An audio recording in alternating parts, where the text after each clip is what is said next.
let's get your plain weave started. Take a yarn.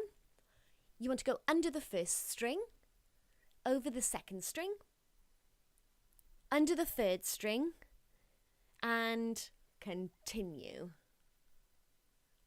It's all fingers and thumbs with weaving. You just need to find the right hand positioning for you, be it under, be it over the top.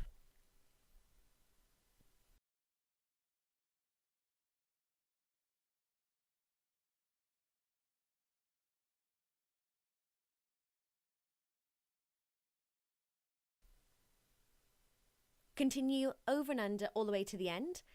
Then pull the yarn all the way through. You should have about an inch of yarn left on the left hand side. And then you want to come back in the opposite direction. Under, over, and over.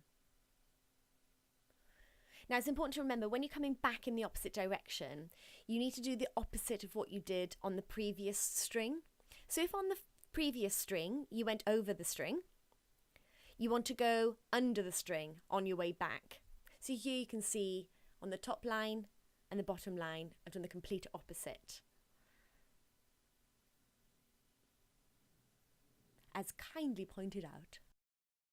If you've got any questions, just drop me a comment below. Thanks for watching. Don't forget to like the video and subscribe for more craft tutorials.